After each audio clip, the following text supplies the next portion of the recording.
हर जगह ढूंढा तुझे, किसी भक्त ने कहा परमात्मा से, हर जगह ढूंढा तुझे तेरा पता पाया नहीं, जब पता पाया तेरा अब पता मेरा नहीं। गंगा जल से जब समुद्र में चला गया, अब गंगा जल तो नहीं बचा, समुद्र हो गया, अपना पता खत्म हो गया, उसका अपना पता कोई ठिकाना कुछ नहीं। पलटू साहब कहते हैं, जो गया साहब को खोजने वो आपे गया हैराय है जी, समुद्र में बूंद पड़ा उसी में गया समाये है जी। जो परमात्मा को खोजने जाता है वो अपने को खो देता है, जो गया साहब को खोजने वो आपे गया हैराय है जी, समुद्र में बूंद पड़ा उसी में गया समाये है जी। बूंद समुद्र में गिर गया तो वो समुद्र हो गया। इसी को मुक्ति की अवस्था कहते। जब परमात्मा को जान लिए, जब जान गए कि हम ब्रह्मास्मि, मैं ही ब्रह्म हूं, यही मुक्ति की अवस्था है। कहीं बाहर में भटकने से कोई मुक्ति नहीं होती है।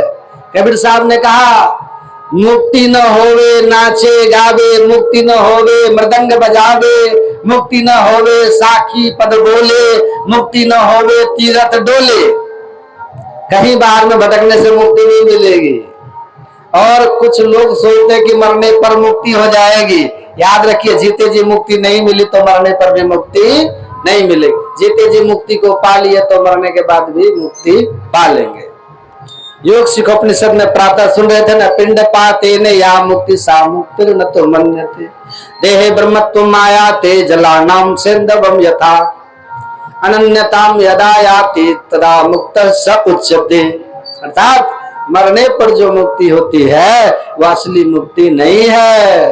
तब मुक्ति कैसे होती है सो समझिए, जैसे नमक का ढेला समुद्र के जल में मिल करके एक मेघ हो जाता है, उसी तरह जब ये जीवात्मा परमात्मा में मिलकर, ब्रह्म में मिलकर एक मेघ हो जाए, उससे अलग नहीं रहे, तब मुक्ति है।